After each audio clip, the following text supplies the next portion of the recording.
Essa é Araporã, uma cidade na fronteira de Minas Gerais que definitivamente possui um lago.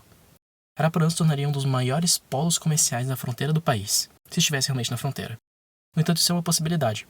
Essa cidade, cerca de 100 km de Uberlândia, outra cidade que definitivamente também tem um lago, está em Minas Gerais, membro do Consórcio de Integração Sul e Sudeste, ou COSUD, composto por Minas, Paraná, Espírito Santo, Rio de Janeiro, São Paulo, Santa Catarina e Rio Grande do Sul. Estados que são responsáveis por mais de 70% do PIB do Brasil, contam com mais de 117 milhões de habitantes e são algumas das zonas populacionais mais produtivas e densas do país.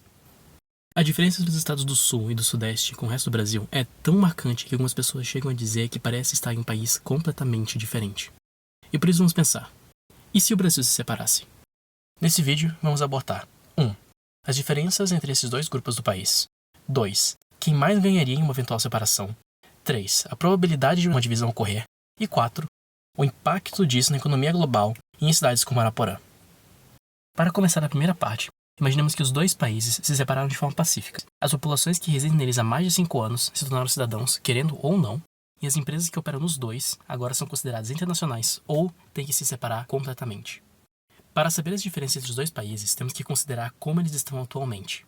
O Sul e o Sudeste têm um Índice de Desenvolvimento Humano, ou IDH, médio de 0,760, superando países como Armênia, México e o atual Brasil, só que ficando atrás de países como China, Ucrânia e Macedônia do Norte. Em contrapartida, se somarmos todos os 19 estados e o Distrito Federal, o IDH é 0,699, colocando notícias empatados com Filipinas e abaixo do Vietnã. E que fique claro que o IDH atual do Brasil é de 0,754. Se você acha que esses números são poucos, se lembre que a diferença entre Portugal e o Chile é de apenas 10 pontos. Outro fator que temos que levar em conta é o PIB, ou Produto Interno Bruto. Se você quiser uma explicação mais a fundo, eu posso fazer um vídeo sobre. Continuando. Os estados do Sul teriam acesso a 5 trilhões 260 bilhões 843 milhões de reais, ou 1,72 trilhões de dólares em contribuição, o que equivale a 1.644 lagos iguais a de Araporã, à frente de países de primeiro mundo como Austrália e Coreia do Sul, e ficando lá em cima como a 12ª economia mundial em termos de PIB. Isso tudo enquanto o Norte, Centro-Oeste e o Nordeste ficam com cerca de 2 trilhões 348 bilhões 755 milhões de reais, mais ou menos 478 bilhões de dólares ou 733 lagos. O que é bastante para ficar bem à frente da Nigéria e do Egito, mas solidamente como a 30ª economia mundial e nem perto das nações europeias. Se você considerar quem mais ganha com uma eventual separação, lembre-se de que o principal fator para a prosperidade de uma nação é o quão visível ele é no mercado internacional. Um indicador muito bom disso é o turismo. Viajantes querem ir para países prósperos ou que têm uma imagem de prosperidade e de segurança. O maior exemplo atual é o de Paris, na França, que mal se recuperou da pandemia, tem revoltas contra o governo atual, o que afastam turistas e negócios para longe, o que afastam ainda mais outros negócios e turistas para longe, e que se não for controlado a tempo vai gerar uma nova recessão no país. Com isso, lembre de que o país do Sul seria aquele que ia projetar a prosperidade e destino de turismo de muitas famílias, com as praias do Rio de Janeiro como o principal cartão postal do país. Para ficar ainda mais claro quem seria o ganhador, basta se lembrar de que 80% da extração de petróleo do Brasil está na costa do Espírito Santo. A maior parte da indústria agropecuária, boa parte das indústrias siderúrgicas, empresas de tecnologia e os empregos diretos e indiretos que esse tipo de negócio geram todos os anos também estão nesta área. O Sul e o Sudeste seriam considerados os ganhadores em todos os casos, com o maior deles sendo o Espírito Santo, que apesar de ter a menor renda dos 7, não ficaria atrás por muito tempo, com uma abundância maior de recursos disponibilizados para desenvolvimento e infraestrutura, algo que os políticos originários do Sul têm em comum há mais de 50 anos. Agora, para a probabilidade dessa divisão acontecer. Pense que se você encontrar um brasileiro no exterior, ele não vai falar que é do Sul ou que é do Norte, vai falar que é brasileiro. No entanto, não é precedentes que países com culturas semelhantes estejam separados.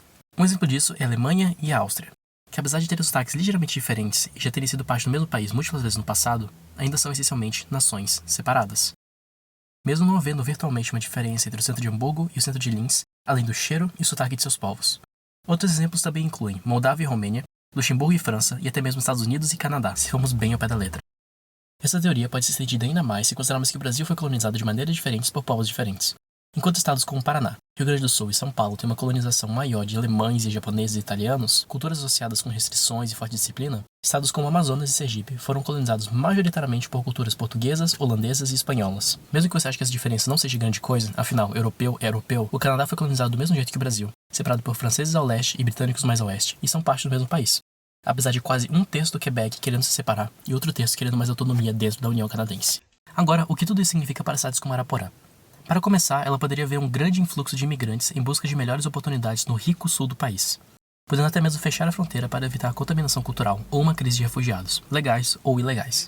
Uma vez que o norte estabilize e utilize seus meios de exportação de commodities, as cidades na fronteira experimentariam um grande crescimento, tornando-se polos comerciais tanto no norte quanto no sul. Eventualmente, as relações entre os dois países estabilizariam o suficiente para permitir uma maior integração na economia.